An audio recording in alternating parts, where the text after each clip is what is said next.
എല്ലാവരും ഈ മാർഗത്തിൽ നിന്ന് അണുമണിത്തൂക്കം തെറ്റാതെ, ഈ മാർഗത്തിൽ നിന്ന് പറഞ്ഞാൽ ഹബീബുള്ളാന്റെ ചര്യയിൽ നിന്ന് ഒരണുമണിത്തൂക്കം തെറ്റാതെ ജീവിക്കാൻ നമ്മളെല്ലാവരും തയ്യാറാവുക. കാരണം ഈ ലോകത്തോട് യാത്ര പറയണം. ആ യാത്ര പറയുന്നതിന് കാരണം നമ്മൾ ശുദ്ധമായിരിക്കണം. ശുദ്ധമായാൽ തന്നെ നമ്മൾക്ക് അഴുക്കുകൾ ഉണ്ടെങ്കിൽ അത് എടുത്ത് പ്രതിഫലിച്ച് കാണും. അള്ളാഹു നമ്മളെ കാത്തിരക്ഷിക്കുമാറാകട്ടെ. അപ്പൊ അഴുക്ക് ഇല്ലാതെ എല്ലാവരും പോവാൻ, അഴുക്കുകളെ നീക്കാനുള്ള ഒരേ ഒരു മാർഗം ഈ ഒരു ബയ്യത്തല്ലാതെ വേറൊരു മാർഗമില്ലാന്ന് പരിശുദ്ധ ഖുർആനാണ്. അതുകൊണ്ട് നമ്മൾക്ക് ആ മാർഗം റസൂലുള്ളാഹി സ്വല്ലല്ലാഹു അലൈഹി വസല്ലം ആകുന്ന ഹബീബുള്ളാന്റെ മദ്ഹറുൽ ഹഖാകുന്ന ബഹുമാനപ്പെട്ട നമ്മുടെ ശൈഖുനായിൽ അടിയുറച്ച് നിൽക്കാൻ അല്ലാഹു നമുക്ക് തൗഫീഖ് ചെയ്യുമാറാകട്ടെ.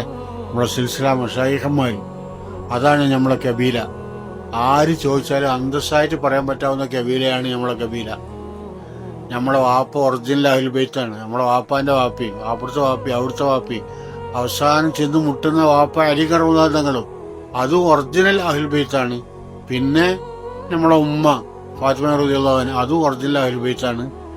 പിന്നെ ഹബീബ റസൂലുള്ളാഹി സ്വല്ലല്ലാഹു അലൈഹി വസല്ലം അതും ഒറിജിനൽ അഹ്ലുൽ ബൈത്താണ്. പിന്നെ നമുക്ക് എന്താ പ്രശ്നമുള്ളത്?